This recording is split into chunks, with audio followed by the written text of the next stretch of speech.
90-year-old pushes carts to afford food. So Big Shaq takes matters into his own hands. The Louisiana sun was unforgiving, baking the asphalt of the grocery store parking lot until it shimmered like glass. Most people rushed from their cars to the store and back, eager to escape the stifling heat. But one man, bent with age and determination, pushed a line of shopping carts across the lot at a painstakingly slow pace. Big Shaq sat in his SUV, watching as the elderly man wiped sweat from his brow and kept going. Something about the sight hit Shaq hard. The man didn't belong there, not in that heat, not at his age. A 90-year-old pushes carts to afford food. Shaq thought to himself, shaking his head. How's that fair? Shaq stepped out of his car, his massive frame cutting an imposing figure in the parking lot. He approached the man, who stopped and leaned on the cart handle, looking up at him with a mix of curiosity and caution. "Hey there, sir," Shaq said, his deep voice gentle. "You need a hand with those?" The man shook his head. "Nah, son. Been doing this long enough. I've got it." Shaq smiled. "What's your name?" "Dylan," the man replied. "Dylan McCormick." Shaq nodded. "Well, Dylan, I couldn't help but notice. It's hotter than a frying pan out here. Why are you doing this?" Dylan gave a weary smile. "To eat." They stood in the shade of the cart corral as Dylan explained his situation. A retired Air Force veteran, Dylan lived alone on $100 a month from Social Security, but his rent, utilities, and other bills totaled over $1,500. "I've been pushing these carts for 23 years, Dylan said. "Rain, shine, or heat like today. Gotta make up the difference somehow." Shaq felt his chest tighten. This man had served his country, worked his entire life, and now, at 90 years old, was still struggling to make ends meet. "That's not right," Shaq said, shaking his head. "You shouldn't have to do this." Dylan shrugged. "Life doesn't always give you what you deserve. You just gotta keep going." Shaq looked at him, his heart heavy. He couldn't just walk away. That evening, Shaq couldn't get Dylan's story out of his mind. Sitting in his living room, he grabbed his phone and hit record. "Hey, everyone," he began, his voice steady but emotional. "I met someone today who changed my life. His name is Dylan McCormick. He's 90 years old, a veteran, and he's out here pushing carts in the Louisiana heat just to afford food. That's not okay." Shaq paused, gathering his thoughts. "We can do better. I'm asking you to help me give Dylan the life he deserves. Let's show him that he's not alone." He posted the video to his social media accounts, tagging it with #HelpDylanMcCormick. Then he sat back, hoping it would reach enough people to make a difference. By the next morning, Shaq's phone was blowing up. The video had gone viral, and donations were pouring in. Messages of support flooded his inbox, and the GoFundMe page he'd created for Dylan was climbing by the minute. But would it be enough to change Dylan's life? And would Dylan, a man used to standing on his own, accept the help? By the time Shaq woke up the next morning, his phone was vibrating nonstop. Notifications, comments, and donations were pouring in faster than he could keep up. The video had struck a chord with people across the country. He scrolled through the comments, his heart swelling with pride and gratitude. "Let's help this hero. No one should have to work like this at 90. Shaq, you're a real one for doing this. I'm in for $50. My dad was a vet too. This man deserves so much better." The GoFundMe total climbed by the second. 25,000, then 50,000, then 70,000. By the end of the morning, it had surpassed 100,000, and the momentum wasn't slowing down. Shaq picked up his phone and called Dylan. "Hello?" Dylan's voice was cautious, as if he didn't quite trust the number on his caller ID. "Mr. McCormick, it's Shaq," the familiar deep voice said. "You sitting down?" Dylan chuckled softly. "I'm always sitting down these days. What's going on, big guy?" "Well, you remember how I said I'd try to help you out? Turns out a lot of people want to help you too. We've raised over $100,000 so far, and the donations are still coming in." There was a long silence on the other end of the line. Shaq could hear Dylan breathing, his voice shaky when he finally spoke. "Shaq, you serious? All these people for me? For you, Shaq confirmed. You're not invisible anymore, Mr. McCormick. People see you, and they care. Dylan didn't say anything for a while, his emotions too overwhelming to put into words. Finally, he muttered, "Thank you. I don't know what else to say." By the end of the day, the GoFundMe had crossed $200,000 and the story was being picked up by local news outlets. A clip of Shaq's video aired on the evening news, along with interviews from people who had donated. One woman, a nurse in Oregon, said, "My grandpa was in the Air Force too. When I saw Dylan's story, I had to help. It could have been him." A businessman from New York added, "This isn't just about money, it's about dignity. No one should have to live like that after giving so much." Shaq watched the coverage with a sense of pride, but he knew the work wasn't done. It wasn't just about raising money. He wanted to make sure Dylan's life truly changed. A few days later, Shaq met Dylan at a small cafe not far from the grocery store where he worked. Dylan had insisted on paying for his own coffee, despite Shaq's protests. "So, what's the plan, big guy?"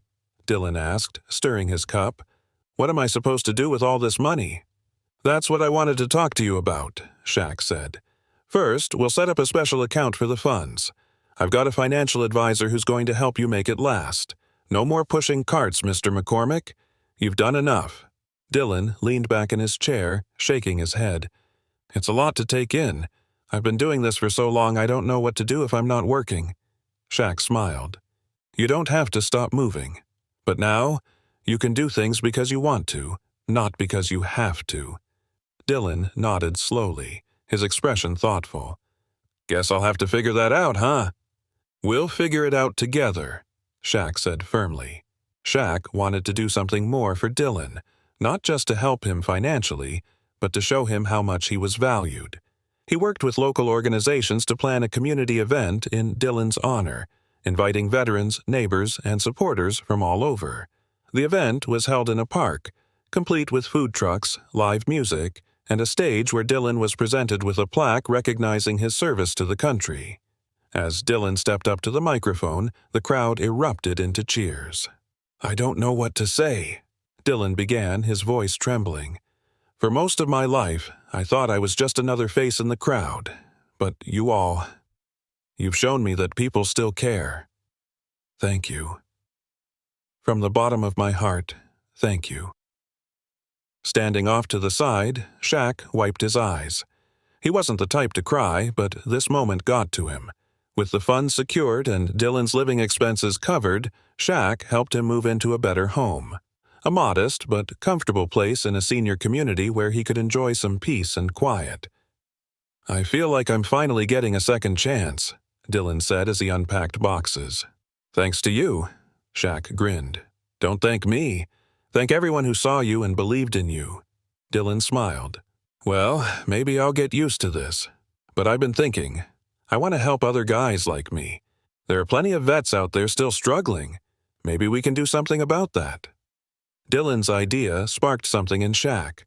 Together, they started brainstorming ways to use the leftover funds to help other veterans in need. They talked about creating a program to connect seniors with resources, to make sure no one else had to live like Dylan had. "This isn't the end," Shaq said. "It's just the beginning." Dylan nodded, his eyes gleaming with purpose. "Let's do it." As Shaq and Dylan brainstormed, their vision became clearer. They wanted to create a support system for veterans and elderly individuals who were falling through the cracks. Shaq used his platform to connect with organizations, businesses, and community leaders, building a network that could provide financial, medical, and emotional support. They named it the Carter Initiative, after Dylan, symbolizing resilience and hope. The initiative would start locally in Louisiana, with plans to expand nationally. Dylan, once unsure about accepting help, now found himself driven by purpose. "If my story can help someone else," he told Shaq, "then it was all worth it." Shaq's influence and Dylan's story caught national attention. Major news outlets ran features, and celebrities joined the cause, donating time and resources. Dylan found himself on stages, sharing his journey and advocating for others like him. Sometimes you feel invisible, Dylan said during one speech. But what Shaq taught me is that people care. You just have to let them see you. The initiative launched programs to help veterans with housing, medical care, and job placement. Donations poured in, and within months, the Carter Initiative had helped dozens of veterans in Louisiana.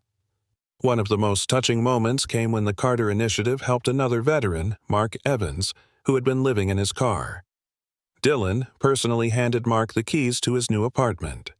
"This isn't just a gift," Dylan told him. "It's a reminder that you're not alone." Mark, overwhelmed, hugged Dylan. "You're proof that it's never too late to find kindness." Stories like these inspiring communities across the country to start their own initiatives. Veterans and seniors who had been overlooked for years were finally getting the help they needed. Months later, Dylan sat on the porch of his new home, sipping coffee as the morning sun warmed his face. Shaq joined him, balancing a plate of beignets in one hand. "You've done good, Dylan," Shaq said, breaking the silence. "Look at all the lives you've changed." Dylan chuckled. "Takes one to know one. I couldn't have done any of this without you." They sat in comfortable silence for a moment, watching the world go by. Dylan's transformation, from a struggling veteran pushing carts in the heat to an advocate for others, was proof that one small act of kindness could lead to something extraordinary. The Carter Initiative continued to grow, becoming a national organization that changed thousands of lives. Dylan became its heart and soul, a symbol of perseverance and hope. He spent his days meeting with veterans, sharing his story, and ensuring that no one felt invisible again. Shaq, reflecting on the journey, realized that Dylan had inspired him just as much as he had inspired Dylan.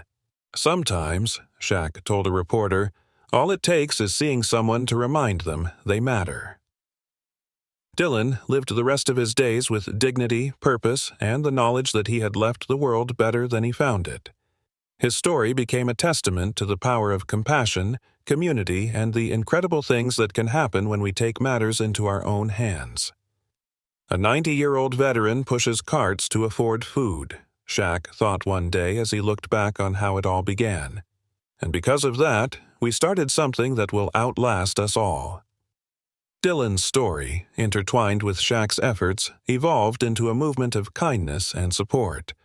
The story ends on a high note, highlighting the transformation not just of one man, but of countless lives touched by their work. It's a reminder that even the smallest gestures can spark change on an extraordinary scale. Dylan McCormick's story isn't just about one man, it's about all of us. It's a reminder that no matter how small a gesture may seem, it can create ripples of change far beyond what we imagine. From pushing carts in the sweltering heat to becoming the heart of a movement that's helping thousands, Dylan's journey proves that kindness, compassion, and action can change lives. Big Shaq's decision to step in not only transformed Dylan's life, but also inspired people across the country to come together, showing us that we're stronger when we care for each other. But this is just the beginning. If Dylan's story moved you, here's how you can make a difference. Let's keep the momentum going. Together, we can create a world where no one feels invisible. If you want to see more stories like this, don't forget to like, comment, and subscribe. Your support helps us share stories that matter. What can you do today to make a difference? Let us know in the comments below.